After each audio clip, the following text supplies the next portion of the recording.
Rassembler les promoteurs de Web TV, élaborer, produire des contenus pédagogiques et organiser des formations sur les nouvelles pratiques et usages du numérique, voilà quelques-uns des objectifs du CONAWEB, entendez Conseil national des promoteurs de Web TV du Bénin, réunis en Assemblée générale constitutive ce samedi 18 juillet 2020 dans la salle de conférence de la mairie d'Abomey-Calavi avec la participation effective des promoteurs de Web TV et des représentants des associations fertières. Créer une association, ce n'est pas facile. Je sais ce qu'on endure. Il y a des associations qui sont nées de journalistes. Quelques mois après, on constate la disparition pure et simple. Moi, j'ai toujours dit, il faut être engagé et être convaincu. Vous pouvez être 20 au départ, mais je vous assure que difficilement vous allez pouvoir réunir 3, 4 en son temps. Venus des 4 coins du Bénin et en visioconférence, les promoteurs de Web TV qui adhèrent à la ligne éditoriale du CONAWEB ont lu et amendé les statuts et règlements intérieurs de l'association aux fins de son enregistrement officiel. Judika Elrouanou, secrétaire générale de la plateforme des promoteurs et acteurs pour le développement des médias au Bénin, PADEM, apporte le soutien indéfectible de sa fertière au CONAWEB. Sidéré aussi par la qualité du débat que j'ai pu en 5 minutes écouter, sidéré par les propositions et surtout par le nombre important que vous faites dans cette salle. J'interviens au nom du président Badji Chibozo, le président de la PADEM Bénin, et de tout le bureau de la PADEM Bénin, qui vous apporte son soutien indéfectible pour cette assemblée constitutive et pour les combats à venir.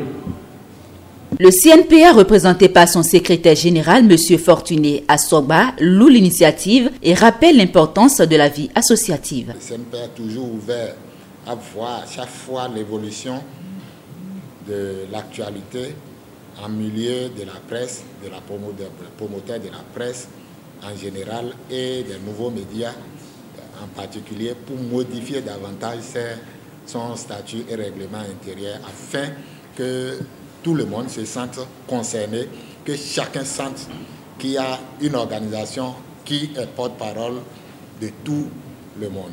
Je crois que se mettre ensemble aujourd'hui, c'est la meilleure des choses.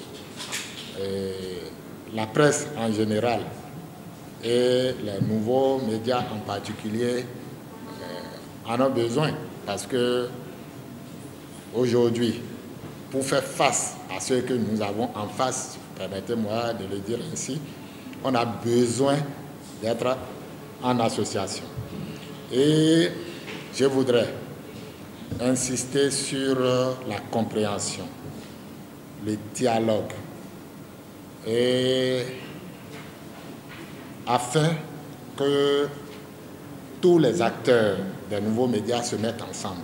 À l'issue des travaux, un bureau exécutif de 11 membres, présidé par Wilfried Kinstossou, a été mis sur pied pour 2 ans. Pour le premier vice-président élu, Didier Toulassi, la première mission de CONAWEB est la normalisation des Web TV au Bénin.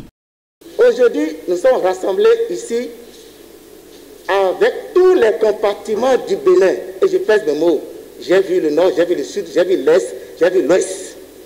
Et c'est ce qui est grand. Notre tâche tout de suite sera de nous normaliser. Je dis bien, notre tâche tout de suite sera de nous normaliser et de suivre les règlements du gouvernement en tenant compte des exigences. Parce que nous sommes des grands, nous sommes des bâtisseurs, parce que les promoteurs de Web TV sont des bâtisseurs. Les promoteurs de Web TV, satisfaits de l'effectivité de cette Assemblée générale, donnent ici leurs impressions. Il s'agit de cette assemblée qui vient mettre de l'ordre dans notre corporation, qui est une nouvelle corporation quand même, qui se fait de plus en plus remarquer dans le milieu digital. Et vous n'êtes pas sans savoir qu'aujourd'hui, quand on parle de digital, c'est toute une planète. Et sous d'autres cieux, c'est mieux organisé, c'est respecté et en même temps enregistré au niveau des hautes institutions. Donc aujourd'hui, notre pays réécrit l'histoire et c'est le CONAWEB qui s'installe avec l'élection, déjà la validation du règlement intérieur, des tests et en même temps de l'élection du bureau qui va présider pendant 2 ans. Nous constatons qu'il y a un pléthore de web en ligne qu'il faudrait quand même réglementer. C'est pour ça que l'ARAC a pris une décision. Ainsi, les promoteurs de web ont décidé également d'asseoir une base, histoire de se faire reconnaître, de mettre plus de visibilité dans leurs activités.